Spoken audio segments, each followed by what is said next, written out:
Madam manifestation ಅಂದ್ರೆ ಏನು, ಅದು ಯಾಕೆ ಕೆಲವೊಬ್ರಿಗೆ ಮಾತ್ರನೇ ವರ್ಕ್ ಆಗುತ್ತೆ? ಮ್ಯಾನಿಫೆಸ್ಟೇಷನ್ ಅಂತ ಹೇಳಿದ್ರೆ ಒಂದು ಕರ್ಮಾಸ್ ಮೇಲೆ ಕ್ಲಿಯರ್ ಆಗುತ್ತೆ, ಚಕ್ರಾಸ್ ಮೇಲೆ ಬ್ಯಾಲೆನ್ಸ್ ಆಗಿರುತ್ತೆ. ಸುಮ್ಮನೆ ಕುತ್ಕೊಂಡಿದ್ದಾಗ ನೀವು ಮ್ಯಾನಿಫೆಸ್ಟೇಷನ್ ನನ್ನ ಹತ್ರ ಇದೆ ಇವಾಗ ಟ್ರೆಂಡಿಂಗ್. ಅದು ಮ್ಯಾನಿಫೆಸ್ಟೇಷನ್ ಕ್ಲಾಸ್ ಅನ್ನೋದು ಟ್ರೆಂಡಿಂಗು. ಅದೇ ಪೂರ್ವಜರು ಅವಾಗಲೇ ಹೊಡೆದ್ಬಿಟ್ಟಿದ್ದಾರೆ. ಕನಕದಾರ ಸ್ತೋತ್ರ ಇರ್ಬೋದು, ಪ್ರತಿಯೊಂದು ಮಂತ್ರನೂ ಮ್ಯಾನಿಫೆಸ್ಟೇಷನ್ನೇ. ನಿಮಗೆ ಚಕ್ರಾಸ್ ಬ್ಯಾಲೆನ್ಸ್ ಆಗೋದು ಫ್ರೀಕ್ವೆನ್ಸಿ ಮೇಲೆ. ನೀವು ಮಂತ್ರದ ಥರ ಹೇಳೋಕ್ಕಿಂತ ರಾಗಾನುಸ್ವರವಾಗಿ ಹೇಳಿದಾಗ ಅದು ಫ್ರೀಕ್ವೆನ್ಸಿ ಮೇಂಟೈನ್. ಹೇಗೆ ಹಾರ್ಟ್ ಬೀಟ್ ಇರುತ್ತೆ, ನಾಡಿಗಳು ಹೇಗಿರುತ್ತೆ, ಅದೇ ಥರ ಬೀಟ್ಸಲ್ಲಿದ್ದಾಗ ಮ್ಯಾನಿಫೆಸ್ಟೇಷನ್ ತುಂಬ ಚೆನ್ನಾಗಿ ವರ್ಕ್ ಆಗುತ್ತೆ. ಇವಾಗ ನಾವು ನೋಡ್ತಾ ಇರ್ತೀವಿ ಮೊಬೈಲಲ್ಲಿ 1111 ಅಂತ ನೋಡಿದ ತಕ್ಷಣ ಥ್ಯಾಂಕ್ ಯು ಯೂನಿವರ್ಸ್, ಆಮೇಲೆ ಅವ್ರದ್ದು ಏನಾದರೂ ವಿಶ್ಗಳಿದ್ರೆ ಬೇಡ್ಕೋತಾರೆ. ಅದು ನಿಜವಾಗ್ಲೂ ವರ್ಕ್ ಆಗುತ್ತೆ ಮೇಡಮ್? ಆ್ಯಕ್ಚುಲಿ ಎಲ್ಲ 1111 ಅಂದರೆ ಸೆಲ್ಫ್ ಟಾಕ್ ಅಂದರೆ ಯೂನಿವರ್ಸ್ಗೆ ನಾನು ಕನೆಕ್ಟ್ ಆಗ್ತಾ ಇದ್ದೀನಿ ಅಂತ ಹೇಳೋದು. ಆ ಟೈಮಲ್ಲಿ ನಿನ್ನನ್ನು ನೀನು ನಂಬ್ತಾ ಇದ್ದೀವಿ. ನನ್ನ ಟ್ಯಾರೋ ರೀಡಿಂಗ್, ಅಕಾಶಿಕ್ ರೀಡಿಂಗ್ ಅಂದರೆ ಏನು, ಈ ಎರಡಕ್ಕೂ ಏನು ವ್ಯತ್ಯಾಸ ಇದೆ ಅಂತ? ವ್ಯತ್ಯಾಸ ಏನಿರುತ್ತೆ ಅಂದರೆ ಟ್ಯಾರೋ ರೀಡಿಂಗ್ ಅಂದರೆ ಒಂದು ಎನರ್ಜೀಸ್ ಇರುತ್ತೆ. ಒಬ್ಬ ಮನುಷ್ಯ ಈಗ ಪ್ರೆಸೆಂಟ್ ಏನು ಮಾಡಿರ್ತಾನೆ, ಪಾಸ್ಟ್ ಏನು ಮಾಡಿರ್ತಾನೆ, ಫ್ಯೂಚರ್ ಹೇಗೆ ಮಾಡ್ತಾನೆ ಅಂತ. ಅದೊಂಥರ ರೀಡಿಂಗ್ ಹೇಗಿರುತ್ತೆ ಅಂದರೆ ಅಕ್ಯುರೇಟಾಗಿ ಬರುತ್ತೆ. ಅಕಾಶಿಕ್ ರೀಡಿಂಗ್ ಅಂತ ಹೇಳಿದ್ರೆ ಅದೊಂಥರ ಗೂಗಲ್ ಮ್ಯಾಪ್ ಇದ್ದಂಗೆ, ನಿಮಗೆ ಒಂದು ದಡ ತಲುಪಿಸೋದು. ಅಕಾಶಿಕ್ ರೀಡಿಂಗು ಪಾಸ್ಟ್ ಕರ್ಮಾಸ್ನು ಕ್ಯಾರಿ ಮಾಡಿರ್ತಾರೆ. ನಮಸ್ಕಾರ, ಚೈತ್ರ ಸುನಿಲ್ ಪಾಡ್ಕಾಸ್ಟ್ಗೆ ಎಲ್ರಿಗೂ ಸ್ವಾಗತ. ಇವತ್ತು ನಮ್ಮ ಜೊತೆಗಿದ್ದಾರೆ ಮೈಸೂರಿನ ಹೆಸರಾಂತ ಟ್ಯಾರೋ ರೀಡರ್, ಅಕಾಶಿಕ್ ರೀಡರ್ ಮತ್ತು ವೇದಿಕ್ ಆಸ್ಟ್ರಾಲಜರ್ ಆದಂಥ ಡಾಕ್ಟರ್ ದಿವ್ಯಾ ಆರಾಧ್ಯ ಅವರು. ಬನ್ನಿ ಅವರನ್ನ ಕಾರ್ಯಕ್ರಮಕ್ಕೆ ಸ್ವಾಗತಿಸೋಣ. ನಮಸ್ತೆ ಮೇಡಮ್. ನಮಸ್ತೆ, ಹೇಗಿದ್ದೀರಾ? ಚೆನ್ನಾಗಿದ್ದೀನಿ, ನೀವು ಹೇಗಿದ್ದೀರಾ? ಚೆನ್ನಾಗಿದ್ದೀನಿ ಮೇಡಮ್.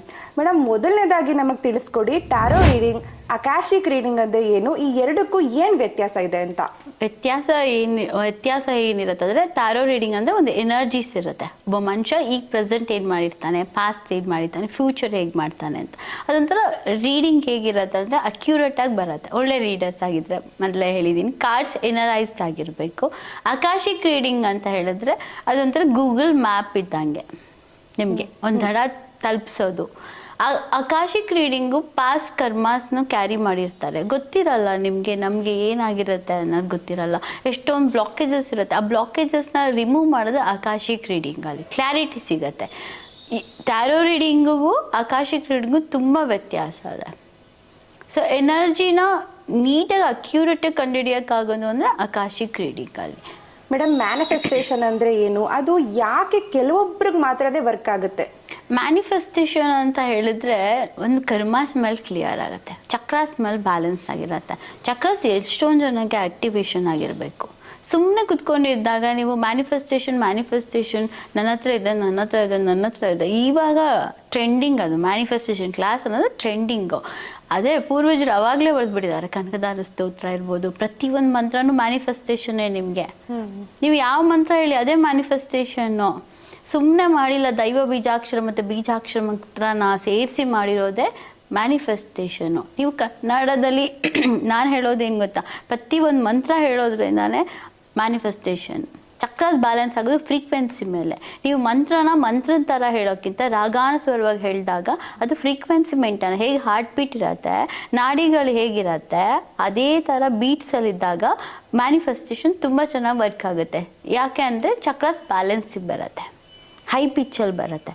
ಸೊ ಮ್ಯೂಸಿಕ್ ಕೇಳಿದಾಗ ನೋಡಿ, ನಮ್ಮದೆಲ್ಲ ಮ್ಯೂಸಿಕಲ್ಲಿ ಒಂಥರ ಥೆರಪಿ ಥರ ಮೈಂಡ್ ಎಲ್ಲ ಫ್ರೀಕ್ವೆನ್ಸಿನಲ್ಲಿರುತ್ತೆ. ಅಂದರೆ 555 ಫ್ರೀಕ್ವೆನ್ಸಿ, ಹರ್ಟ್ಸ್ ವೈಸ್ ಫ್ರೀಕ್ವೆನ್ಸಿನಲ್ಲಿರುತ್ತೆ. ಮ್ಯೂಸಿಕ್ ಕೇಳುವಾಗ ಅಳ್ಬೇಕಾದ್ರೆ 25 ಹರ್ಟ್ಸ್ ವೈಸ್ ಫ್ರೀಕ್ವೆನ್ಸಿ. ಅಳು ಬಂದಾಗ ಏನು ಇಂಟ್ರೆಸ್ಟ್ ಇರಲ್ಲ, ಲೋ ಎನರ್ಜಿ, ಅಂದರೆ ಡ್ರೈನ್ ಆಗಿ ಹೋಗ್ಬಿಡ್ತೀರಾ. ಸೊ ಈ ಥರ ಇದ್ದಾಗ ಮ್ಯಾನಿಫೆಸ್ಟೇಷನ್ ವರ್ಕ್ ಆಗಲ್ಲ.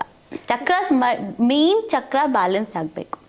ಇವಾಗ ನಾವು ನೋಡ್ತಾ ಇರ್ತೀವಿ ಮೊಬೈಲಲ್ಲಿ 1111 ಅಂತ ನೋಡಿದ ತಕ್ಷಣ ಥ್ಯಾಂಕ್ ಯು ಯೂನಿವರ್ಸ್, ಆಮೇಲೆ ಅವ್ರದ್ದು ಏನಾದರೂ ವಿಶ್ಗಳಿದ್ರೆ ಬೇಡ್ಕೋತಾರೆ. ಅದು ನಿಜವಾಗ್ಲೂ ವರ್ಕ್ ಆಗುತ್ತೆ ಮೇಡಮ್? ಆ್ಯಕ್ಚುಲಿ ಎಲ್ಲ 1111 ಅಂದರೆ ಸೆಲ್ಫ್ ಟಾಕ್ ಅಂದರೆ ಯೂನಿವರ್ಸ್ಗೆ ನಾನು ಕನೆಕ್ಟ್ ಆಗ್ತಾ ಇದ್ದೀನಿ ಅಂತ ಹೇಳೋದು. ಆ ಟೈಮಲ್ಲಿ ನಿನ್ನನ್ನು ನೀನು ನಂಬ್ತಾ ಇದ್ದೀನಿ, ನನ್ನನ್ನು ನಾನು ನಂಬ್ತಾ ಇದ್ದೀನಿ. ಆ ಟೈಮಲ್ಲಿ ನಾನು ಯೂನಿವರ್ಸ್ ಅಂದರೆ ಯಾರು? ಅಹಂ ಬ್ರಹ್ಮಾಸ್ಮಿ ಅಂದರೆ ಯಾರು?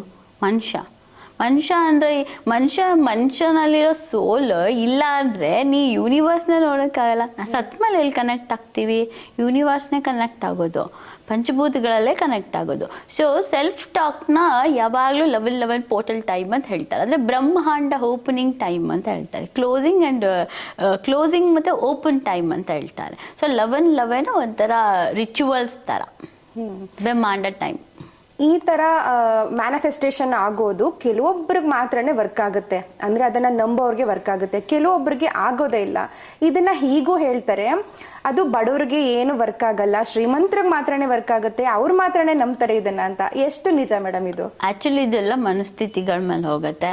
ಹೇಗೆ ಅಂತಂದ್ರೆ ಕಾನ್ಫಿಡೆನ್ಸ್ ಲೆವೆಲ್ ಒಬ್ಬೊಬ್ರಿಗೆ ಲೋ ಇರತ್ತೆ. ಕಾನ್ಫಿಡೆನ್ಸ್ ಹೈಕ್ ಇರೋರು ಹೇಗಾದ್ರು ಬದುಕ್ತೀನಿ ಅನ್ನೋ ನಂಬಿಕೆ ಇರುತ್ತೆ. ಆ ನಂಬಿಕೆ ಏನಾಗಿದೆ ಒಂದೊಂಥರ DNA ಹೀಲಿಂಗ್ ಥರ.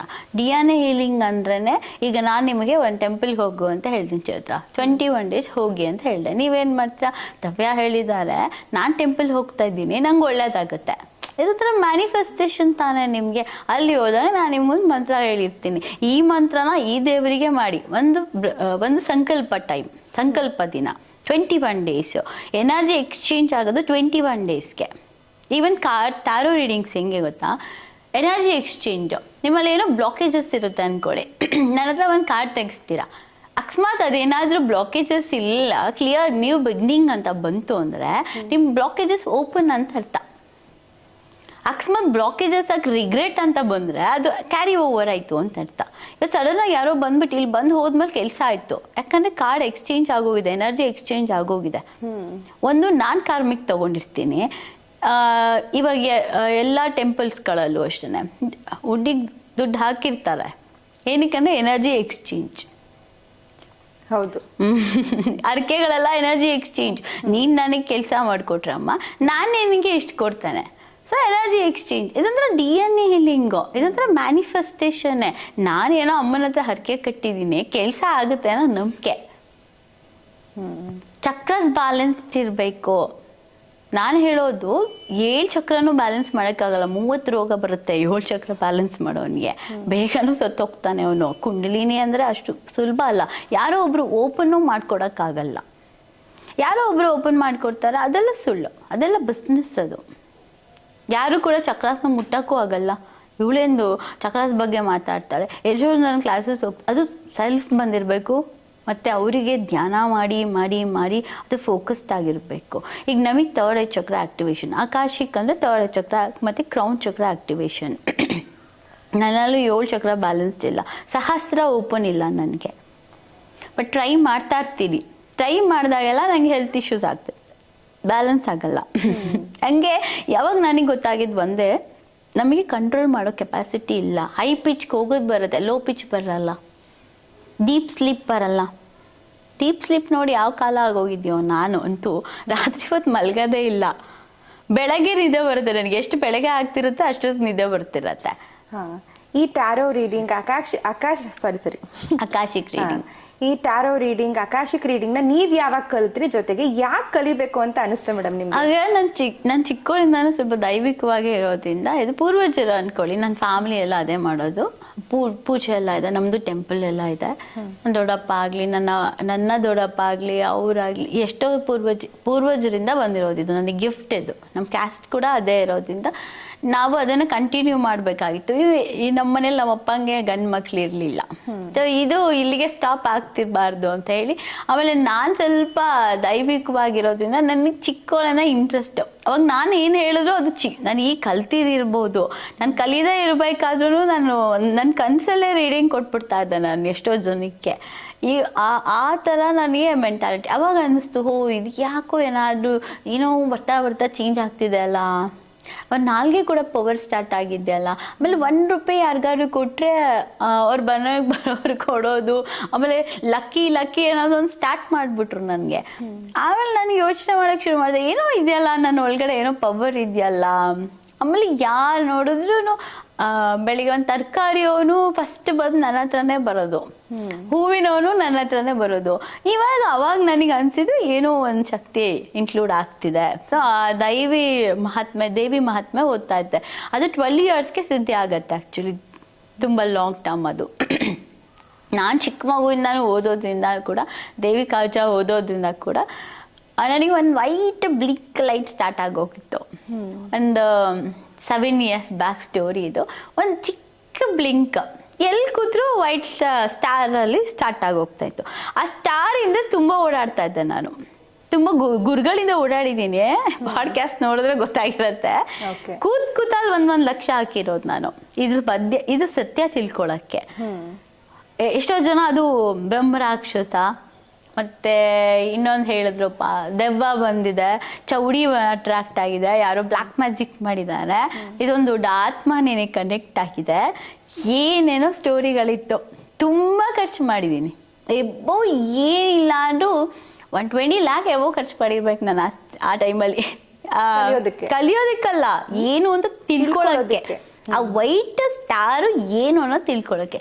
ಯಾರು ಕೇಳಿದ್ರು ಬೈಯೋದು ನನಗೆ. ನಾನು ಮಲಗಿದ್ರು ಕಣ್ಣತ್ರ ಹಿಂಗೆ ಬಂದು ತಪ್ಪಂತ ವೈಟ್ ಬೆಳಕು ಮುಖದ ಮುಂದೆ ಹೊಡೆಯೋದು, ಎಲ್ಲರೂ ಬೈಯೋದು ನನಗೆ. ಬಟ್ ನಾನು ಹೇಳಿದ್ರೆ ಯಾರೂ ನಂಬ್ತಾ ಇರಲಿಲ್ಲ. ಹಿಂಗೆ ಯಾರೋ ಒಬ್ಬರು ಕೊಲೆಗಾಲದು ಹಿಂಗೆ ಆನ್ಲೈನಲ್ಲಿ ನೋಡ್ಬಿಟ್ಟು ಫೋನ್ ಮಾಡಿದೆ. ನಾನು ಅವತ್ತು ಮಹಾರಾಷ್ಟ್ರ ಕೋಲ್ಹಾಪುರಲ್ಲಿದ್ದೆ. ಈಗ 1 ಲಕ್ಷ ಹಾಕಮ್ಮ, ಇಮಿಡಿಯೇಟ್ ಟ್ರಾನ್ಸ್ಫರ್. ನಾನು 1 lakh rupees ಸಂಜೆಗೆ ಕಾಲ್ ಮಾಡಿದ್ರೆ ಆನ್ಲೈನಲ್ಲಿ ಪೂಜೆ, ಫೋಟೋ ಎಲ್ಲ ಏನಿಲ್ಲ. ನಿಂಬೆಹಣ್ಣು ಇಡಮ್ಮ, ಈಗ ನಿಂಬೆಹಣ್ಣು ಶೇಕ್ ಆಗುತ್ತೆ ನೋಡಮ್ಮ. ಏನೇನೋ ಅವಾಗ ತಿಳ್ಕೊಂಡಿದ್ದು ನಾನು ಒಂದು ವಿಷಯ ಏನಂದರೆ, ಇದು ಯಾಕೆ ಅವ್ರಿವ್ರನ್ನ ನಾನು ಓಡಾಡಬೇಕು. ಇನ್ನೊಂದು ಗುರುಜಿ ಅಂತೂ ಟೀಲ್ ಹಾಕಿಸ್ಕೊಂಡಿದ್ದ ನನ್ನ ಹತ್ರ. ಎಲ್ಲಿ ಕಮಾಯ್ಕೆಗೆ ಹೋಗ್ತಾ ಇದ್ದೀನಿ, ಮಹಾರಾಜನು ಕಮಾಯ್ಕೆಗೆ ಹೋಗ್ತಾ ಇದ್ದೀನಿ, ಅಲ್ಲಿ ಕಾಲು ಉಲ್ಟಾ ಉಟ್ಕೊಂಡಿರೋರು. ಅದು 11 ಫ್ಲೈಟ್ ಟಿಕೆಟ್ ಬುಕ್ ಮಾಡ್ಬೇಕು ನಾನು. ಏನೇನೋ ಮೋಸ ಮಾಡಿದ. ಆ ಟೈಮಲ್ಲಿ ನಾನೇನು ಕಲ್ತಿರ್ಲಿಲ್ಲ. ಆ ವೈಟ್ ಸ್ಟಾರ್ ಹಿಂದೆ ಹೋಗಿದ್ದು. ಆಮೇಲೆ ನಾನೊಂದು ದೇವಿನ ಕೇಳಿದ್ದೆ, ಇದಕ್ಕೆಲ್ಲ ಅರ್ಥ ಏನಿದೆ ನೀನು ಕೊಡ್ಬೇಕು ನನಗೆ. ನಾನೇ ಪೂಜೆ ಮಾಡ್ತಾ ಇರೋದ್ರಿಂದ ನೀನು ನನಗೆ ಅರ್ಥ ಕೊಡಬೇಕು. ಇದು ನಾನು ಸುಳ್ಳು ಹೇಳ್ತಾ ಇಲ್ಲ ಅನ್ನೋದು ಅರ್ಥ ಆಗಬೇಕು ಅಂತ ಹೇಳ್ಬಿಟ್ಟು ಅವಾಗ ನನಗೆ ಈ ಕೈ ಮೇಲೆ ಇಲ್ಲಿದೆ ನೋಡಿ ಸ್ಟಾರ್, ಕಾಣ್ತಿದ್ಯಾ?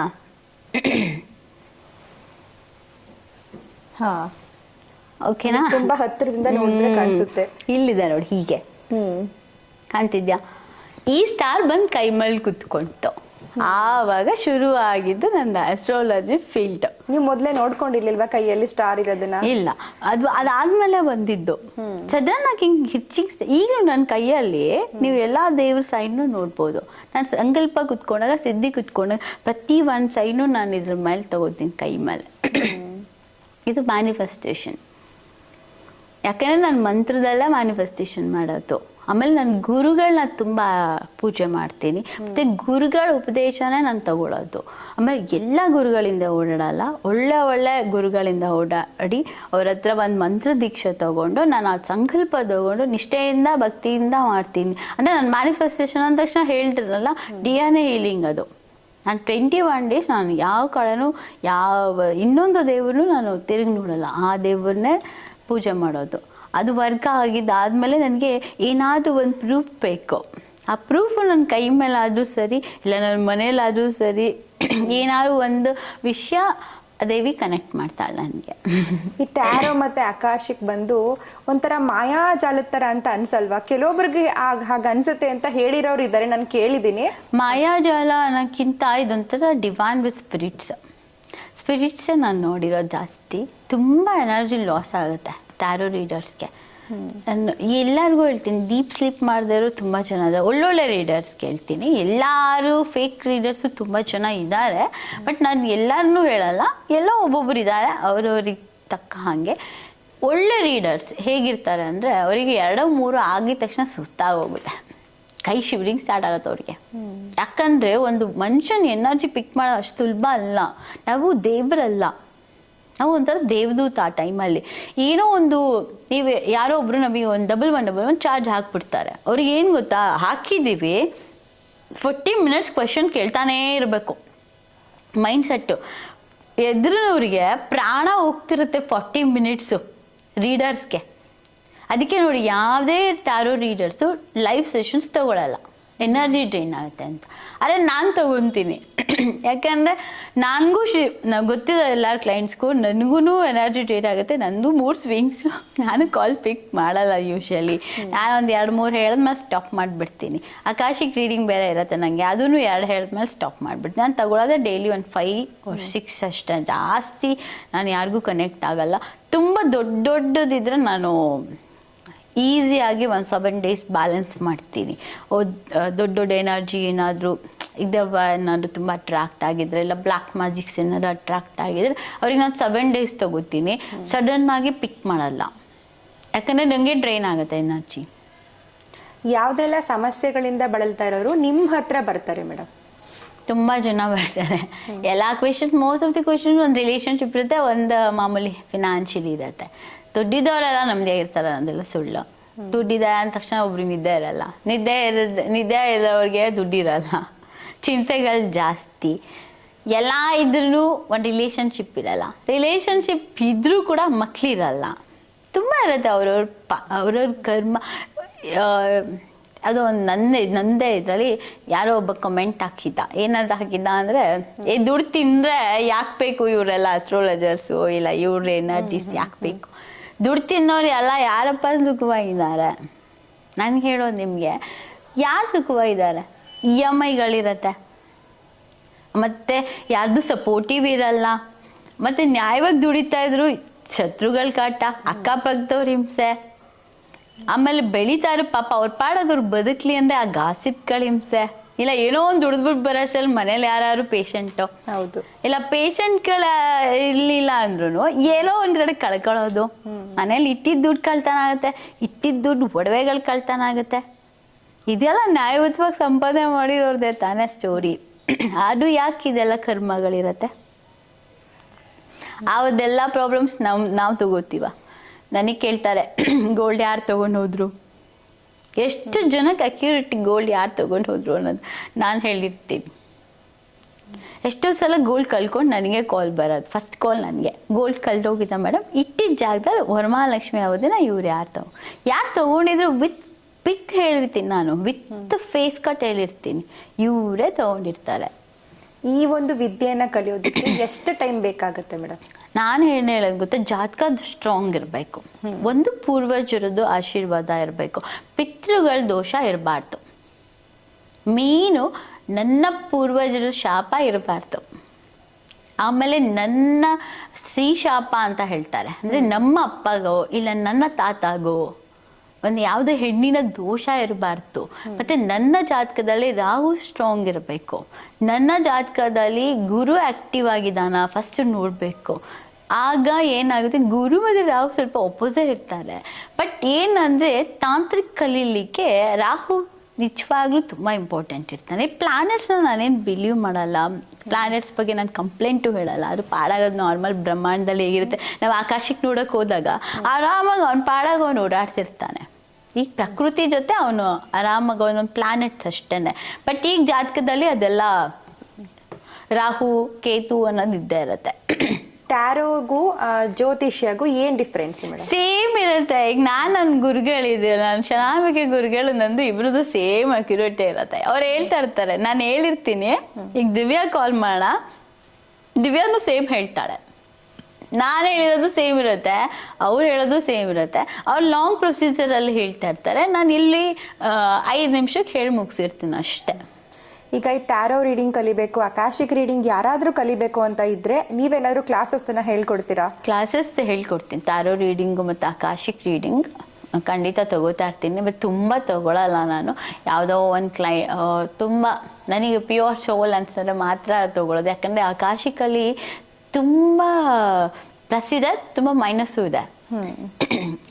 ನನ್ನ ಹತ್ರ ಬೇರೆ ಎನರ್ಜಿ ಹೈ ಇರೋದ್ರಿಂದ ನನ್ನ ಯಾವುದೇ ಸ್ಟೂಡೆಂಟ್ಸ್ಗೂ ವಿಷನ್ ಕಾಣಿಸಿಲ್ಲ ಅಂತ ಯಾರೂ ಹೇಳಿಲ್ಲ ಇವತ್ತುವರೆಗೂ. ಇವಾಗ ನೀವು ಮಾತಾಡ್ತಾ ಹೇಳಿದ್ರಿ ಸೋಲ್ ಅಂತ, ಜೊತೆಗೆ ಏಂಜಲ್ ಅಂತ ಇರುತ್ತೆ. ಏನ್ ಸೋಲ್ ಇದು, ಏನ್ ಏಂಜಲ್ ಇದು? ಏಂಜಲ್ ಅಂದ್ರೆ ಸೇಮ್ ಯಕ್ಷಿನೀಸ್ ತರಾನೆ ನನ್ನ ಪ್ರಕಾರ, ಸೇಮ್ ಟು ಸೇಮ್ ಯಕ್ಷಿನೀಸ್. ಇದ್ರಲ್ಲಿ 16 ಏಂಜಲ್ಸ್ ಇದ್ದಾರೆ, ಅದ್ರಲ್ಲಿ 66 ಯಕ್ಷಿನೀಸ್ ಇರ್ತಾರೆ. ನನ್ನ ಪ್ರಕಾರ ಯಕ್ಷಿಣಿ ಏಂಜಲ್ಸ್ ಎಲ್ಲ ಒಂದೇ, same golden colour, same golden colour. ನನಗೆ ಕಾಣಿಸಿರೋದು ಹೇಳ್ತೀನಿ, ನನ್ನ ಎಕ್ಸ್ಪೀರಿಯನ್ಸ್ ಹೇಳ್ತೀನಿ. ನಾನು ಬೇರೆಯವ್ರಿಗೆ ಏನು ಕಾಣಿಸುತ್ತೋ ಅದು ಅವ್ರವ್ರ ವೈಯಕ್ತಿಕ. ಬಟ್ ನನಗೆ ಕಾಣಿಸಿದ್ ಮಾತ್ರ ಎಲ್ಲ ಇಬ್ರು ಸೇಮ್ ಗೋಲ್ಡನ್. ನೀನ್ ಏನ್ ನೆನ್ಸ್ಕೋತಾ ಇರ್ತೀಯ, ಈಗ ನಾನು ದೀಪಾಕ್ಷಿಣಿ ಮಾಡ್ಕೊಂಡಿದ್ದೀನಿ, ದೀಪಾಕ್ಷಿಣಿ ಸೇಮ್ ಮಹಾಲಕ್ಷ್ಮಿ ತರ ಕಾಣಿಸ್ತಾಳೆ, ಗೋಲ್ಡನ್ ಅಲ್ಲೇ ಕಾಣಿಸ್ತಾಳೆ, ಬಟ್ ದೀಪ ಒಂದು ಕೈಯಲ್ಲಿ ಇಟ್ಕೊಂಡಿರ್ತಾಳೆ. ಇನ್ನೊಂದು ತಸ್ಯ ವಶಿಕಾರಿ ಮಾಡಿದ್ದೀನಿ ನಾನು. ತಸ್ಯ ವಶಿಕಾರಿ ಏನ್ ಮಾಡ್ತಾಳೆ, ಗೋಲ್ಡನ್ ಅಲ್ಲಿ ನಿಂತಿರ್ತಾಳೆ, ತುಂಬಾ ದೂರದಲ್ಲಿ ಲಾಂಗ್ ಅಲ್ಲಿ ಇರ್ತಾಳೆ, ವಿತ್ ವೈಟ್ ಲೈಟ್ ಅಲ್ಲಿ ಇರ್ತಾಳೆ. ಬಟ್ ನೀನು ಏಂಜಲ್ ನೋಡಿದಾಗ ವಿಂಗ್ಸ್ ಒಂದು ಕಾಣಿಸುತ್ತೆ. ಇವ್ರಿಗೆ ವಿಂಗ್ಸ್ ಕಾಣಿಸಿರಲ್ಲ, ಅವಳಿಗೆ ವಿಂಗ್ಸ್ ಕಾಣಿಸಿರುತ್ತೆ ಏಂಜಲ್ಸ್ಗೆ. ಬಟ್ ನಾನು ಜಾಸ್ತಿ ಏಂಜಲ್ಸ್ನ ನೋಡಿರೋದ್ರಲ್ಲಿ, ನಾನು ಜಾಸ್ತಿ ನಿಜವಾಗ್ಲೂ ಹೇಳಲ್ಲ, ನಾನು ನಿಟಿಕಾ ಏಂಜಲ್ನ ಸ್ವಲ್ಪ ಜಾಸ್ತಿ ನೋಡಿದ್ದೀನಿ. ಅದು ಬಿಟ್ಟರೆ ಗ್ಯಾಬಲೆ ಏಂಜಲ್ನ ನೋಡಿದ್ದೀನಿ. ನಾನು ಜಾಸ್ತಿ ಕನೆಕ್ಟ್ ಆಗೋದು ಮೇನ್ ಬಾಸ್ ಇದ್ದಾರೆ, ಮೆಟ್ರೋಟ್ರಾನ್ ಏಂಜಲ್ಲು ಮತ್ತು ಮಲಿನ್ ಗ್ರ್ಯಾಂಡ್ ಮಾಸ್ಟರ್. ನನಗೆ ಇಬ್ಬರು ಹೆಲ್ಪ್ ಮಾಡೋರು ಸ್ಟಾರ್ಟಿಂಗಲ್ಲಿ ಆಕಾಶಿಗೆ ಕಲಿಬೇಕಾದ್ರೆ. ಮೇನ್ ಲೀಡರೇ ಮೆಟ್ರೋಟ್ರಾನ್ ಏಂಜಲ್ಲು. ಕುದುರೆಯಲ್ಲಿ ಬರೋರು ರೀಡಿಂಗ್ಸ್ ಬೇಕು ಅಂದಾಗ ಏಂಜಲ್ಸ್ನ ಇನ್ವೈಟ್ ಮಾಡಿದ್ರೆ ಅವರೇ ಬಂದು ನನ್ನ ಕೈಗೆ ರೀಡಿಂಗ್ ಒಂದು ಬುಕ್ ಕೊಡೋರು. ಕೊಟ್ಬಿಟ್ಟು ಆದಮೇಲೆ ಮೆಟ್ರೋಟ್ರಾನ್ ಮಲಿನ್ ಗ್ರ್ಯಾಂಡ್ ಮಾಸ್ಟರ್ ಅಂತ ನಂಗೆ ಗೊತ್ತಿಲ್ಲ. ನನಗೆ ಅದೊಂದು ಅಜ್ಜ ಬರುತ್ತೆ ಅಂತ ಹೇಳ್ತಾ ಇದ್ದೆ. ಅಜ್ಜ ಅಂದರೆ ನಾನೇನು ಸಕ್ರಾಪುಟ್ಟೆ ಅಜ್ಜ, ನಾನು ಅವಧೂತ್ ಅಜ್ಜ. ಆ ಅಜ್ಜನ ನಾನು ತುಂಬ ಪೂಜೆ ಮಾಡ್ತೀನಿ. ನಾನೇ ಅನ್ಕೊಂಡಿದ್ದೆ ಸಕ್ರಾಪುಟ್ಟೆ ಅಜ್ಜ ಬರ್ತಿದ್ದ ನಂಗೆ ಹೆಲ್ಪ್ ಮಾಡ್ತಾ ಇದ್ದೆ. ನಂಗೆ ಗೊತ್ತಿರಲಿಲ್ಲ ಅವ್ರು ಮರ್ಲಿನ್ ಗ್ರ್ಯಾಂಡ್ ಮಾಸ್ಟರ್ ಅಂತ ಹೇಳ್ಬಿಟ್ಟು. ಅಜ್ಜ ಬಂದಿದ್ದ ನನಗೆ ಬುಕ್ ಕೊಟ್ಟಿದ್ದೆ, ಅಜ್ಜ ಬಂದಿದ್ದ ನನಗೆ ಹೆಲ್ಪ್ ಮಾಡ್ತಿದ್ದೆ. ನನಗೆ ಅವಧೂತ ಪರಂಪರೆ ಇಷ್ಟ. ಅವಧೂತ ಅಜ್ಜ ಬಂದಿದ್ದೆ, ನಂಜುನ್ ತಾತ ಏನೋ ನಾನು ಮಾಡ್ತಾರೆ ಜಾಸ್ತಿ ಪೂಜೆ ಮಾಡೋದ್ರಿಂದ ನನಗೆ ಯಾರೋ ಒಂದು ಅಜ್ಜ ಬಂದು ಹೆಲ್ಪ್ ಮಾಡ್ತಾರೆ. ಬುಕ್ ಕೊಡ್ತಾಯಿದ್ರು, ರೀಡಿಂಗ್ಸ್ ಕೊಡ್ತಾಯಿದ್ರು. ನನಗೇನಾದ್ರು ನೆಗೆಟಿವ್ ಇದ್ದಾಗ ಅಜ್ಜ ಕೋಲ್ ತೊಗೊಂಡು ಹೊಡಿತಾ ಇದ್ರು. ನಾನು ಯಾರ್ದಾದ್ರು ರೀಡಿಂಗ್ನ ನೆಗೆಟಿವ್ ಎನರ್ಜಿನ ಪಿಕ್ ಮಾಡೋಕ್ಕೆ ಬಂದಾಗ ಅಜ್ಜ ಬಂದು ಮುಖಕ್ಕೆ ಹಿಂಗೆ ಕೈಯಲ್ಲಿ ಹಿಂಗೆ ಬಂದ್ಬಿಟ್ಟು ಹಿಂಗೆ ಬ್ಲ್ಯಾಕ್ ಎನರ್ಜೀಸ್ನ ಅಂದರೆ ಮುಖನ ಹಿಂಗೆ ಮುಚ್ತಾ ಇದ್ರು. ಸೊ ಈ ಥರ ಎಕ್ಸ್ಪೀರಿಯನ್ಸ್ಗಳಾಗ್ತಿತ್ತು ನಂಗೆ ಸ್ಟಾರ್ಟಿಂಗ್ ಎನರ್ಜೀಸಲ್ಲಿ. ಆವಾಗ ನನಗೆ ಗೊತ್ತಾಯಿತು ಮಲಿನ್ ಗ್ರ್ಯಾಂಡ್ ಮಾಸ್ಟರ್ ಇವರು. ನೀವು ಇಷ್ಟೊತ್ತು ಹೇಳಿದ ಹೆಸರುಗಳೆಲ್ಲ ಏಂಜಲ್ಸ್ದು ಒಂಥರ ಫಾರಿನ್ ನೇಮ್ಸ್ಗಳಿದ್ದಾಗಿತ್ತು. ಯಾವುದು ಕೂಡ ಲಕ್ಷ್ಮಿ ಆಗಲಿ, ಮಹಾಕಾಳಿ ಆಗಲಿ, ಮಹಾ ಸರಸ್ವತಿ ಈ ಥರ ಹೆಸರುಗಳಿರಲಿಲ್ಲ. ಹಾಗಿದ್ರೆ ಇದು ಹೇಗೆ ಹಿಂದೂ ಸಂಪ್ರದಾಯಕ್ಕೆ ಬರುತ್ತೆ? ನಾನು ಇದನ್ನು ಹಿಂದೂ ಸಂಪ್ರದಾಯಕ್ಕೆ ನಾನು ಹೇಗೆ ಕನ್ವರ್ಟ್ ಮಾಡ್ಕೊಂಡಿದ್ದು ಅಂತಂದರೆ, ನಮಗೆ ಥರ್ಡ್ ಐ ಚಕ್ರ ಭಾಳ ಇಂಪಾರ್ಟೆಂಟ್ ಇತ್ತು. ಥರ್ಡ್ ಐ ಚಕ್ರ ಆಕ್ಟಿವೇಶನ್ಸ್ಗೆ ಹೋದಾಗ ನಾವು ಇದರಲ್ಲಿ ಹೋದಾಗ ಸೌಂಡ್ ಹೀಲಿಂಗ್ ಪ್ರಕಾರ ಅದನ್ನು ಥರ್ಡ್ ಐ ಚಕ್ರ ಆಕ್ಟಿವೇಶನ್ಸ್ ಮಾಡಿದ್ರೆ ಯೋಗ ಧ್ಯಾನದಲ್ಲಿ ಮಾಡ್ಕೋಬೇಕಾಗಿತ್ತು. ನನಗೆ ಇನ್ಸ್ಟೆಂಟ್ ಓಪನ್ ಬೇಕಾಗಿತ್ತು. ಇನ್ಸ್ಟೆಂಟ್ ಓಪನ್ ಆದಾಗ ಆಕಾಶಿಗೆ ಕಲಿಬೇಕಾಗಿತ್ತು. ನಾನು ನನ್ನ ಸುರೇಖ ಮ್ಯಾಮ್ ಇಬ್ಬರು ಡಿಸ್ಕಸ್ ಮಾಡಿದ್ವಿ. ಮ್ಯಾಮ್ ಎಲ್ಲ ಕಡೆ ಆಕಾಶಿಕ್ ರೀಡಿಂಗ್ ನಡೀತಾ ಇದೆ ಲೇಟೆಸ್ಟ್ ಅವಾಗ. ಬಟ್ ನಾನು ಹೇಳಿದೆ 7,000 ಚಾರ್ಜ್ ಮ್ಯಾಮ್. ಪಾಸ್ ತಗೊಂಡು ಜನ್ಮದು ನಮ್ಗೆ ಇವ್ರು ಹೇಳಿದ್ರೆ ನಾವೇನು ಪ್ರೂಫ್ ಇರುತ್ತಾ ನಮ್ಮ ಹತ್ರ? ನಾವು ಜನ್ಮದಲ್ಲಿ ಹೀರೋಯಿನ್ ಆಗಿ ಹುಟ್ಟಿದ್ದೆ ಅಂದರೆ ಪ್ರೂಫ್ ಬೇಕಲ್ಲ, ನಮಗೆ ಹುಡುಕ್ಬೇಕಲ್ಲ. ಈಗ ನೀವು ಚೈತ್ರ ನೀವು ಜನ್ಮದಲ್ಲಿ ದುಡ್ಡೆಲ್ಲ ವೇಸ್ಟ್ ಮಾಡಿದ್ರಿ, ಈ ಜನ್ಮದಲ್ಲಿ ಅದಕ್ಕೆ ನಿಮಗೆ ದುಡ್ಡು ಸಿಗ್ತಿಲ್ಲ ಅಂದರೆ ನೀವೇನು ಅನ್ಕೋತೀರೋ ಇರಬೇಕು. ಬಟ್ ಪ್ರೂಫ್ ಏನಿದೆ ನಿಮಗೆ ಅಲ್ವಾ? ನಾವು ನಿಮ್ಮನ್ನ ನಂಬ್ತೀವಿ ಅಷ್ಟೇ. ಸೊ ನಾವು ಅವಾಗ ಹುಡುಕಾಟದಲ್ಲಿ ಹೋದಾಗ ಮೇಡಮ್ ಒಂದು ಜಾಯ್ನ್ ಆಗಿಬಿಟ್ರು. ಒಂದು 99 ಕೊಟ್ಬಿಟ್ಟು ನಾವು ಹೋದ್ವಿ ಫಸ್ಟ್ ಕ್ಲಾಸಸ್ ಏನು ಎಕ್ಸ್ಪ್ಲನೇಷನ್ಗೆ. ನಾನು ಅವಳದು ಫಸ್ಟ್ ಡೇನೇ ಇವಳು ಯಾಕೋ ವೈಬ್ಸ್ ಇಲ್ಲ, ಈ ಟೀಚರ್ ಸವಾಸ ಬೇಡ ಅಂದ್ಬಿಟ್ಟು ನಾನು ನೆಕ್ಸ್ಟ್ ಕ್ಲಾಸ್ ಅಟೆಂಡ್ ಮಾಡಿಲ್ಲ. ನಮ್ಮ ಪೇ ಮಾಡಿಬಿಟ್ಟಿದ್ರು ಅವಳಿಗೆ. ಪೇ ಮಾಡಾದ್ಮೇಲೆ ನಾನು ಮಲ್ಕೊಂಡಾದ್ಮೇಲೆ ಸೇಮ್ ದೇವಿ ಮಹಾತ್ಮ, ದೇವಿ ಕವಚ ಓದಿದೆ, ದುರ್ಗ ಸಪ್ತಶತಿ ಪಾರಾಯಣ ಮಾಡಿ ದೇವಿ ಕವಚ ಓದ್ಕೊಂಡು. ದೇವಿ ಕವಚದಲ್ಲಿ ಎಷ್ಟು ಅರ್ಥ ಇದೆ ಅಂದರೆ ಅಷ್ಟು ಅರ್ಥ ಇದೆ. ಒಬ್ಬ ಗುರುನ ಕೇಳ್ಕೋಬೇಕು ಅಂದ್ರೂ, ಒಂದು ಮನೆಯಲ್ಲಿ ಲಕ್ಷ್ಮಿ ಕೂಡಿಸ್ಬೇಕು ಅಂದ್ರೂ ನಾನು ಹೇಳೋ ರೀತಿಯಲ್ಲಿ ಹೇಳೋದು ಹೇಗಿರೋದಂದರೆ ಅಕ್ಕಪಕ್ಕದವ್ರು ಎದ್ದು ಬಂದ್ಬಿಡ್ಬೇಕು ಆ ಲೆವೆಲಲ್ಲಿ ಹೇಳಿರ್ತೀನಿ. ಅದು ನನ್ನ ಹೀಲಿಂಗ್, ಅದು ನನ್ನ DNA ಹೀಲಿಂಗ್ ತಗೊಳ್ಬೇಕಾದ್ರೆ ನಾನು ಫ್ರೀಕ್ವೆನ್ಸಿ ಮೇಂಟೈನ್ ಮಾಡ್ತೀನಿ ಅಂತ ಮೊದಲೇ ಹೇಳ್ತಿದ್ದೆ. ಆಗ ಏನಾಗಿದೆ, ಆಕಾಶಿಕ್ ರೆಕಾರ್ಡ್ಸ್ ಓಪನ್ ಮಾಡಲಿಕ್ಕೆ ನಾನು ದಿವ್ಯಾ ಸಿಂಗ್ ಅಂತ ನಮ್ಮ ಮ್ಯಾಮ್ ಇದ್ದಾರೆ, ರಾಜಸ್ಥಾನಲ್ಲಿ ಇರ್ತಾರೆ.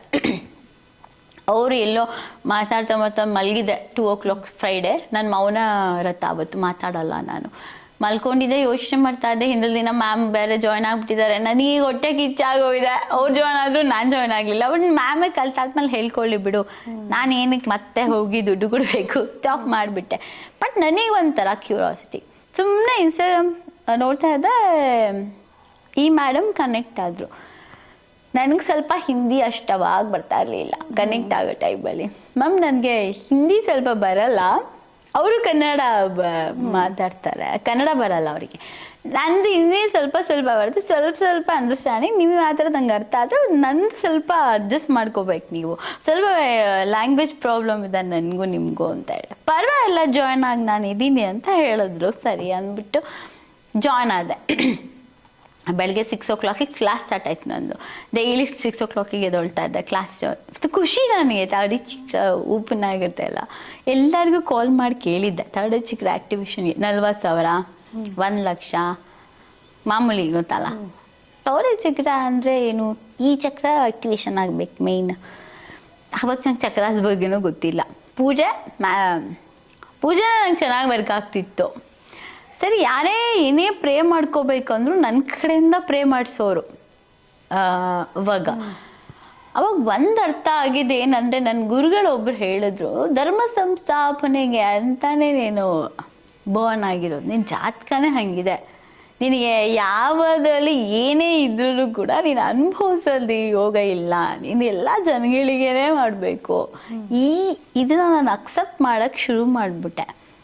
ತಾಳೆ ಚಕ್ರ ಅವಾಗ ಆ್ಯಕ್ಟಿವೇಶನ್ ಆಯಿತು. ಅವಾಗ ನಾನು ರಿಯಲೈಸ್ ಮಾಡ್ಕೊಳ್ಳೋಕೆ ಶುರು ಮಾಡಿದೆ, ನನ್ನ ಜೀವನ ಇದೆ, ನಾನು ದೈವಿಕವಾಗಿ ಮುಂದೆ ನಾನು ಇನ್ನೂ ಈಗ ನಾನು ಚಿಕ್ಕ ಅಂದರೆ ಏಜ್ ಇರ್ಬೋದು, ಬಟ್ ನಾನು ಎಲ್ಲನೂ ಕರೆಕ್ಟಾಗಿ ಬ್ಯಾಲೆನ್ಸ್ ಮಾಡಿ ಆಯಾ ಏಜಿಗೆ ಕರೆಕ್ಟಾಗಿ ನನಗೆ ಏನು ಏಜಲ್ಲಿ ಬರಬೇಕು ಆ ಏಜಲ್ಲಿ ನನಗೆ ಯಾವ ಆಧ್ಯಾತ್ಮಿಕ ಒಲಿಬೇಕಾಯಿತು ಅದು ನನಗೆ ದೇವ್ರು ಕೊಟ್ಟಿದ್ದಾನೆ. ಬಟ್ ನಾನು ಕಳ್ಕೊಂಡಿರೋದು ಅಷ್ಟೇ, ಪಡ್ಕೊಂಡಿದ್ದು ಅಷ್ಟೇ. ಆ ಟೈಮಲ್ಲಿ ನಮ್ಮ ಮ್ಯಾಮು 15 ದಿನ ಕ್ಲಾಸ್ ಇದೆ ಅಂತ ಹೇಳಿದ್ರು. ನಂಗೆ 3 daysಗೆ ಓಪನ್ ಆಗುತ್ತೆ ಅವಳ ಚಕ್ರ. ಇನ್ನು ಕ್ಲಾಸೇ ಕಂಪ್ಲೀಟ್ ಆಗಿರಲಿಲ್ಲ. ಫಸ್ಟ್ ಡೇ ಪಿಕ್ ಮಾಡಿದ ತಕ್ಷಣ ಹೇಳಿದ್ದು, ಎನರ್ಜಿ ಪಾಸ್ ಆಗ್ತಿತ್ತು, ಬ್ಲೂ ಪರ್ಪಲ್ ಲೈಟ್ ಆನ್ ಆಗ್ತಾಯಿತ್ತು. ಹಿಂಗೆ ಪಾಸ್ ಆಗ್ತಿದ್ದೆ. ನಾನು ಮ್ಯಾಮ್ಗೆ ಹೇಳಿದೆ, ನಿಮ್ಮದು ಲವ್ ಮ್ಯಾರೇಜ ಅಂತ. ಅವಳಿಗೆ ಹೇಗೆ ಹೌದು, ಇಂಟರ್ ಕ್ಯಾಸ್ಟ್ ಮ್ಯಾರೇಜ್ ಅಲ್ವಾ ನಿಮ್ಮದು ಅಂತ ಕೇಳಿದೆ. Full shock. ಯಾಕೆ ನಾವು ಯಾವುದೇ ಟೀಚರ್ಸು ಪರ್ಸ್ನಲ್ ಟಾಕ್ ಮಾಡಲ್ಲ. ನನ್ನ ಸ್ಟೂಡೆಂಟ್ಸ್ಗೂ ಅಷ್ಟೇ, ನಾನು ಅಷ್ಟೇ, ನಾನು ಕಲೆಕ್ಟ್ ಮಾಡೋ ಗುರುಗಳು ಅಷ್ಟೇ, ಯಾರು ಫ್ಯಾಮಿಲಿ ಬಗ್ಗೆ ಮಾತಾಡಲ್ಲ ನಾವು ಅಷ್ಟು. ಯಾಕಂದರೆ ಒಬ್ಬ ಗುರುವೇ ಆಗೇ ಇರಬೇಕು. ನನಗಿಂತ ಚಿಕ್ಕವರಿರಲಿ ದೊಡ್ಡವರಿರಲಿ, ನಾನು ಮ್ಯಾಮ್ ಅನ್ನೋದೇ ನನಗೆ ರೂಢಿ. ಅವರು ಅಷ್ಟೇ, ನನಗೂ ಅಷ್ಟೇ ಹಂಗೆ ಕರೀತಾರೆ. ಅದಾದಮೇಲೆ ಲವ್ ಮ್ಯಾರೇಜ್ ಅಂತ ಹೇಳಿ, ಲವ್ ಮ್ಯಾರೇಜು ನಿಂಗೆ ಹೆಂಗೆ ಗೊತ್ತಾಗ್ತದೆ? ಅವ್ರಿಗೆ ವಿಷನ್ ಕಾಣಿಸಲ್ಲ, ಬಟ್ ಎನರ್ಜಿ ತುಂಬ ಚೆನ್ನಾಗಿದೆ ನನ್ನ ಟೀಚರ್ಗೆ. ಬೇರೆಯವ್ರಿಗೆ ಎನರ್ಜಿ ಕೊಡೋದು ಭಾಳ. ಅವಾಗ ಏನಾಗ್ತದೆ, ಅವರೊಬ್ಬರು ಗುರು, ಮುಸ್ಲಿಂ ಗುರುನ ಆರಾಧನೆ ಮಾಡಿ ಅವರು ಒಂದು 80% ಬಂದು ಮುಂದೆ ಬಂದು ಕುತ್ಕೊಂಡ್ಬಿಟ್ರು ಫಸ್ಟ್ ಡೇನೆ. ಇವ್ರು ಹೀಲಿಂಗ್ ಮಾಡ್ತಾ ಇದ್ದಾರಲ್ಲ, ಅಂದರೆ ನನಗೆ ಎನರ್ಜಿ ಪಾಸ್ ಮಾಡ್ಬೇಕಾದ್ರೆ ಅವರು ಆ ಗುರುನ ಇನ್ವೈಟ್ ಮಾಡ್ತಾ ಇರೋದು. ಬಟ್ ಅವರು ಒಳಗಡೆ ಏನು ಕರೀತಾ ಇದ್ದಾರೆ ನಮಗೆ ಗೊತ್ತಾಗ್ತಿಲ್ಲ. ಬಟ್ ಅವ್ರು ಯಾವ ಎನರ್ಜಿ ನನಗೆ ಪಾಸ್ ಮಾಡ್ತಾರೆ ನೀಟಾಗಿ ಗೊತ್ತಾಗೋಗಿದೆ ನನಗೆ. ಅವ್ರಿಗೆ ಅದೇ ಗೊತ್ತಾಗೋಯ್ತು, ಇವಳು ಬೆಸ್ಟ್ ಆಕಾಶಿಕ್ ರೀಡರ್. ಯಾವಾಗಲೂ ನನಗೆ ಎನರ್ಜಿ ಪಾಸ್ ಮಾಡ್ಬೇಕಾದ್ರೆ ಅವ್ರು ಹೇಳೋದೇ ಇಷ್ಟು, ವರ್ಲ್ಡ್ ನಂಬರ್ 1 ಆಕಾಶಿಕ್ ರೀಡರ್ ಆಗೋದೇ ದ್ಯಾರಾಧ್ಯ ಅಂತ ಅವತ್ತೇ ಫಸ್ಟ್ ಡೇ ಹೇಳ್ಬಿಟ್ಟಿದ್ದು. ಅದು ಆದಮೇಲೆ ನಮ್ಮ ಸುರೇಖಮ್ಮ ಮ್ಯಾಮಿಗೆ ಕಾಲ್ ಮಾಡಿದೆ, ಮೇಡಮ್ ನಾನು ಆಕಾಶಿಕ್ ರೀಡಿಂಗಲ್ಲಿ ಎಕ್ಸ್ಪರ್ಟ್ ಆದ ನಂಗೆ ಮೇಡಮ್ ಹೇಳ್ಬಿಟ್ಟಿದ್ದಾರೆ, ನಿಮ್ಮ ಮೇಲೆ ಎಕ್ಸ್ಪೆರಿಮೆಂಟ್ ಸ್ಟಾರ್ಟ್ ಮಾಡೋಣ. 4 ಗಂಟೆ ಒಳಗಡೆ ಮುಗಿಬೇಕು ಆಕಾಶಿಕ್ ರೀಡರ್ ಅಂತ ಹೇಳಿದ್ರು. ನಾನೇನು ಮಾಡಿದೆ, ಆಕಾಶಿಕ್ ರೀಡಿಂಗ್ ಸ್ಟಾರ್ಟ್ ಮಾಡ್ಕೊಂಡಿದ್ದು ಮಧ್ಯಾಹ್ನ 2 ಗಂಟೆಗೆ ತೊಗೊಂಡೆ ಸ್ಟಾರ್ಟಿಂಗ್. ನಮ್ಮ ಮ್ಯಾಮ್ದು ಇಡೀ ಡೀಟೇಲ್ಸ್ ನಂಗೆ ಶುರುವಾಗೋಯ್ತು ರೀಡಿಂಗ್ಸಲ್ಲಿ. ಫುಲ್ ಅವ್ರ ಕಾಲೇಜ್ ಡೇಸ್, ಅವ್ರ ಡ್ಯಾಡಿ ಸತ್ತಿದ್ದು, ಅವ್ರ ಡ್ಯಾಡಿ ಯಾರು ಪೊಲೀಸ್ ಅಂತಲೂ ಗೊತ್ತಿರಲಿಲ್ಲ. ಅದಾದಮೇಲೆ ಅವ್ರ ಮನೇಲಿ ಏನೇನಿದೆ, ಈವನ್ ನನ್ನ ಚಾಟ್ ಹಿಸ್ಟ್ರಿ ಈಗಲೂ ಇದೆ ನಮ್ಮ ಮ್ಯಾಮ್ದು ಫಸ್ಟ್ ಡೇದು. ಆ ಮನೇಲಿ ಏನೇನಿದೆ, ಅವ್ರದ್ದು ನೆಗೆಟಿವ್ ಏನು, ಕಾರ್ಡ್ಸ್ ತೆಗ್ದಾಗ ಯಾವ ಕಾರ್ಡ್ಸ್ ತೆಗ್ದಿದ್ದಾರೆ, ಎಷ್ಟು ಜನಕ್ಕೆ ರೀಡಿಂಗ್ ಕೊಟ್ಟಿದ್ದಾರೆ, ಈ ಎಲ್ಲ ಡೀಟೇಲ್ಸ್ ಸ್ಟಾರ್ಟ್ ಆಗೋಯ್ತು. ಖುಷಿ ಆಗೋಯ್ತು ಅವರಿಗೆ, ಫುಲ್ಲು ಖುಷಿ. ಯಾಕಂದ್ರೆ ವಿತೌಟ್ ಕಾರ್ಡ್, ವಿತೌಟ್ ಜಾತಕ ಒಬ್ಬ ಮನುಷ್ಯಂದು ಒಬ್ಬಳು ಹೇಳ್ತಾಳೆ ಅಂದಾಗ ಅವಳಿಗೇನು ಒಂದು ಪವರ್ ಇದೆ ಅನ್ನೋದು ಗೊತ್ತಾಗಬೇಕು. ಬಟ್ ಮೇನ್ ಟೂಲ್ ನನಗೆ ಆಕಾಶಿಕ್. ಇದು ಸಿದ್ಧಿ ಮತ್ತೆ ಸಾಧನೆ ಮಾಡ್ತಾರಲ್ಲ ಅದೇ ತರನಾ? ಇಲ್ಲ, ಸಿದ್ಧಿ ಸಾಧನೆನ ನಾನು ಇನ್ಕ್ಲೂಡ್ ಮಾಡ್ಕೊಳಕ್ ಶುರು ಮಾಡ್ಬಿಟ್ಟೆ. ಅದು basic tool. Tarot reading basic tool. ಅದಾದ್ಮೇಲೆ ಪೆಂಡುಲಮ್ ತೊಗೊಂಡೆ. ಪೆಂಡುಲಮ್ ತೊಗೊಂಡಾದ್ಮೇಲೆ ನಿಮಗೆ ಇದನ್ನು ತೊಗೊಂಡೆ, ಏನದು ಮ್ಯಾನಿಫೆಸ್ಟೇಷನ್ ಕ್ಲಾಸಸ್ ತೊಗೊಂಡೆ. ಅದಾದ್ಮೇಲೆ 36 ವಿದ್ಯೆ ಕಲ್ತಿದ್ದೀನಿ. ಇಂಥದ್ದು ಕಲ್ತಿಲ್ಲ ಅನ್ನಂಗಿಲ್ಲ. ಕಲಿಯುವಾಗ ಲಾಸ್ಟಲ್ಲಿ ಆಕಾಶಿಕ್ ಆದಮೇಲೆ ಏಂಜಲಿಕ್ ಅಟ್ಯೂನ್ಮೆಂಟ್ ತೊಗೊಂಡೆ, ಒಂದು 16 ಏಂಜಲ್ಸ್ ತೊಗೊಂಡೆ. ಅದಾದಮೇಲೆ ಏನು ಮಾಡಿದೆ, ಕ್ಯಾಂಡಲ್ ಸ್ಪೆಲ್ಸ್ ಎಲ್ಲ ಕಲ್ತ್ಕೊಂಡೆ. ಕ್ಯಾಂಡಲ್ ಸ್ಪೆಲ್ಸ್ ತುಂಬ ಚೆನ್ನಾಗಿ ವರ್ಕ್ ಆಗೋಕ್ಕೆ ಶುರುವಾಯಿತು ನನಗೆ. ಹೆಂಗೆ ಅಂದರೆ, ಯಾರಿಗಾದ್ರು ತೊಂದರೆ ಮಾಡ್ತಾ ಇದ್ರೆ ಏನೋ ತೊಂದರೆ ಮಾಡ್ತಿದ್ದಾರೆ ಅಂತಂದ್ರೆ ಆ 24 ಅವರ್ಸಲ್ಲಿ ರಿಸಲ್ಟ್ ಸ್ಟಾರ್ಟ್ ಆಗೋಯ್ತು. ನನಗೆ ಭಯ ಸ್ಟಾರ್ಟ್ ಆಗೋಯ್ತು. ಓ ಇದೇನೋ ಮಾಡೋಕ್ಕೋಗಿ ಏನೋ ಆಗ್ತಿದಪ್ಪ, ಇದು ಯಾಕೆ ಬೇಕು ನನಗೆ ಕ್ಯಾಂಡಲ್ ಸ್ಪೆಲ್ಸ್ ಎಲ್ಲ, ಯಾವ ಬೇಡ ಅಂತ ಬಿಟ್ಬಿಟ್ವಿ. ನಾನು ಬಿಟ್ಟೆ, ನಮ್ಮ ಮಾಮೂ ಬಿಟ್ಬಿಟ್ರು ಆ ಟೈಮಲ್ಲಿ. ಕ್ಯಾಂಡಲ್ ಸ್ಪೆಲ್ ಬೇಡ, ಏನಾದ್ರು ಒಬ್ರಿಗೆ ಇವತ್ತಿಗೂ ಸ್ಪೆಲ್ಸ್ ಏನಾದ್ರು ಮಾಡೋಕ್ಕೆ ಶುರು ಮಾಡ್ಬಿಟ್ರೆ ಚೈತ್ರ, ಯಾವ ತಾಂತ್ರಿಕೂ ಬೇಡ ನನಗೆ, ಯಾರು ಬೇಡ. ಅರ್ಧ ಗಂಟೆ 1 ಅವರ್ 24 ಅವರ್ಸ್ ರಿಸಲ್ಟ್ ಕೊಟ್ಬಿಡ್ತೀವಿ ನಾವು. ನಾನೇನು ಮಾಡಿದೆ, ಅದನ್ನು ಕಡಿಮೆ ಮಾಡಿದ್ವಿ. ಯಾಕೆ ಕರ್ಮಗಳನ್ನ ನೋಡ್ಬಿಟ್ಟು ಮಾಡೋಣ. ಇನ್ಸ್ಟೆನ್ಸ್ ಕೊಟ್ಟು ಜನಕ್ಕೆ ನಾವು ದಾರಿ ತಪ್ಪಿಸ್ತಾ ಇದ್ದೀವ, ಇದೆಲ್ಲ ಕರ್ಮ ಅಲ್ವಾ. ಈಗ ಯಾರು ದುಡ್ಡು ಬೇಕು ಅಂತ ಅಂದ್ಕೊಳ್ಳಿ, ಸಡನ್ ಆಗಿ ಬಂದ್ಬಿಡತ್ತೆ. ಬಟ್ ಹೆಂಗೆ ಬರುತ್ತೆ ಹೇಗೆ ಬರುತ್ತೆ ಅನ್ನೋದು ನಾನು ಯೋಚನೆ ಮಾಡ್ತಾ ಇರಲಿಲ್ಲ. ಒಂಥರ ಫ್ಲೋನಲ್ಲಿದ್ದೆ ನಾನು. ಅವಾಗ 1-2-3 ಇನ್ಸಿಡೆಂಟು ಸ್ವಲ್ಪ ಏನೋ ಬೇರೆ ಥರ ಅನಿಸ್ತು ನನಗೆ. ಈ ಮ್ಯಾಚ್ ಹೇಳ್ತೀನಿ ಸ್ಟೋರಿ ನಿಮ್ಗೆ. ನೆಕ್ಸ್ಟ್ ಪ್ರಶ್ನೆ ಅದೇ ಇತ್ತು. ನೀವು IPL ಶುರುವಾದಾಗ್ಲೇ ಹೇಳಿದ್ರಿ ಈ ಸಲ RCBನೇ ಗೆಲ್ಲುತ್ತೆ ಅಂತ. ಅದ್ ಹೇಗ್ ಹೇಳಕ್ಕಾಗುತ್ತೆ, ಪ್ರಿಡಿಕ್ಷನ್ ಹೇಗ್ ಮಾಡಕ್ಕಾಗುತ್ತೆ ಮೇಡಮ್? ಇದು ಹೆಂಗಾಗಿತ್ತು ಅಂತ ಹೇಳಿ, ನಾನು ಒಂದು ರೀಡಿಂಗ್ ಅಲ್ಲಿ ಕುತ್ಕೊಂಡಿದ್ದೆ, ಈ ಆಕಾಶಿಕ್ ರೀಡಿಂಗ್ ಅಲ್ಲಿ ಕುತ್ಕೊಂಡಿದ್ದೆ. ಒಬ್ಬ ಕಮೆಂಟ್ಸ್ ಹಾಕಿದ್ದ, RCB ಗೆಲ್ಲುತ್ತಾ ನೋಡಿ ಮೇಡಮ್, ನೀವು ಇಷ್ಟು ಪವರ್ ಅಂತೀರಲ್ಲ ಅಂತ. ಆಗ ಕುತ್ಕೊಂಡು ಆಕಾಶಿಕ್ ರೀಡಿಂಗಲ್ಲಿ ಕುತ್ಕೊಂಡಾಗ ನಾನು ಹೀಲಿಂಗ್ ಸ್ಟಾರ್ಟ್ ಮಾಡಿದೆ. ಹೀಲಿಂಗ್ ಅಂದರೆ ಈ ಸಲ RCBನೇ ವಿನ್ ಆಗಬೇಕು ಅಂತ ನಾವು ಆಕಾಶಿಕ್ ರೀಡಿಂಗಲ್ಲಿ ನನ್ನ ಮ್ಯಾಮ್ ನಾನು ಡಿಸ್ಕಸ್ ಮಾಡ್ಕೊಂಡ್ವಿ. ಈ ಸಲ RCB ಗೆಲ್ಲಿಸ್ಬೇಕು ಮ್ಯಾಮ್ ನಾವು. ಬಂದು ಕಮೆಂಟ್ ಆಗ್ತಿತ್ತ ನನಗೆ ಅಂತ ಹೇಳಿ ಆಕಾಶಿಕ್ ಹೀಲಿಂಗ್ ಮಾಡಿದ್ವಿ. ಆಯಿತಾ, ಆಕಾಶಿಕ್ ಹೀಲಿಂಗ್ ಮಾಡಾದ್ಮೇಲೆ ಎಸ್ ಅನ್ನೋದು ಒಂದು ಬರುತ್ತೆ, ನಮಗೆ ಸಿಂಬಲ್ಸ್ ಬರುತ್ತೆ. ನಾವು ಹ್ಯಾಂಡ್ ರಿಟರ್ನ್ ಕೂಡ ಮಾಡ್ತಿರ್ತೀವಿ, ಏಂಜಲಿಕ್ ರೈಟಿಂಗ್ಸ್ ಅಂತ ಮಾಡ್ತೀವಿ. ಅಂತಂದರೆ ನಾವು ಪೆನ್ ಇಟ್ಕೊಂಡು ಆಟೋಮೆಟಿಕ್ ರೈಟಿಂಗ್ಸ್ ಕೊಡ್ತಾ ಇರುತ್ತೆ ಹ್ಯಾಂಡ್ಸು. ಆ ಥರದಲ್ಲಿ ಎಸ್ ಅಂತ ಬಂತು. ಓಪನ್ ಸ್ಟೇಟ್ಮೆಂಟ್ ಹಾಕ್ಬಿಟ್ಟೆ, ಈ ಸಲ RCB ಗೆಲ್ಲುತ್ತೆ ಅಂತ. ಫಸ್ಟ್ ಡೇಯಿಂದನೂ ಮ್ಯಾಚ್ ಹೇಳ್ಕೊಳಕ್ಕೆ ಬರೋಕ್ಕೆ ಶುರು ಮಾಡ್ಬಿಟ್ಟೆ. ಅದು ಕೂಡ ನನಗೆ ಒಂದು ಕಡೆ ಪಾಸಿಟಿವ್ ಅನಿಸ್ತಾ ಇತ್ತು, ಹೇಳಬೇಕು ಹೇಳಬಾರ್ದು, ಇಲ್ಲ ಯಾರು ಸುಮ್ಮನೆ ಅದೇ ವೈಟಿಂಗ್ಸ್ ಎಲ್ಲ ಗೊತ್ತಲ್ಲ ನಿಮಗೆ. ಸೊ ಇದರಲ್ಲೆಲ್ಲ ಸಿಕ್ಕಾಕೊಂಡ್ಬಿಡ್ತಾರೆ ಜನ ಅನ್ನೋದೊಂದು ಭಯ ಆಯಿತು ನನಗೆ. ಅದಕ್ಕೆ ನಾನೇನು ಮಾಡಿದೆ, ನಾನು ಓಪನ್ ಆಗಿ ಹೇಳೋದನ್ನ ಕಡಿಮೆ ಮಾಡಿದೆ. ಸುಮ್ಮನೆ ಯಾರೋ ತುಂಬ ನಂಬಿಕೆಸ್ತರು ಕ್ಯೂರಾಸಿಟಿ ಕೇಳೋರಿಗೆ ಇವತ್ತು ಯಾವ ಮ್ಯಾಚ್ ಗೆಲ್ಲತ್ತೆ ಅಂತ ಹೇಳಕ್ಕೆ ಶುರು ಮಾಡಿದೆ. ಅದು ಕೂಡ ಆಕಾಶಿಕ್ ರೀಡಿಂಗಲ್ಲೇ ಆಗಿ. ನೀವು ಮ್ಯಾಚ್ ಎಲ್ಲ ನೋಡ್ತಿದ್ರಾ? ನಿಮ್ಗೆ ಇಂಟ್ರೆಸ್ಟ್ ಇದೆಯಾ? ಇಲ್ಲ, ಮ್ಯಾಚ್ ನಂತಿರೋ ನಾನು ಸ್ಪೋರ್ಟ್ಸೇ ಇರೋ. ನಾನು ತುಂಬ ಆಧ್ಯಾತ್ಮಿಕ ಇರೋದ್ರಿಂದ ನನಗೆ ಈ ಬಿಗ್ ಬಾಸ್ ಆಗಲಿ, ಬೇರೆ ಯಾವ್ದಾದ್ರು ಎಂಟರ್ಟೈನ್ಮೆಂಟ್ ಮೂವಿ ಆಗಲಿ, ನಾನು ತುಂಬ ಝೀರೋ. ಯಾವುದೇ ನಾಲೆಡ್ಜ್ ಇಲ್ಲ ನನಗೆ. ಮ್ಯೂಸಿಕ್ ಇಷ್ಟ, ನನಗೆ ಸಿಕ್ಕಾಬಡೆ ಮ್ಯೂಸಿಕ್ ಪ್ರಿಯೆ. ಅದು ಕೂಡ ನನ್ನ ಫ್ರೀಕ್ವೆನ್ಸಿನಲ್ಲಿ ಇದ್ರೆ ಮಾತ್ರ ಕೇಳ್ತೀನಿ. ಸುಮ್ಮನೆ ಯಾವುದ್ಯಾವುದೋ ಹಾಡುಗಳನ್ನು ನಾನು ಚೂಸ್ ಮಾಡ್ಕೊಂಡು ಹೋಗೋದು.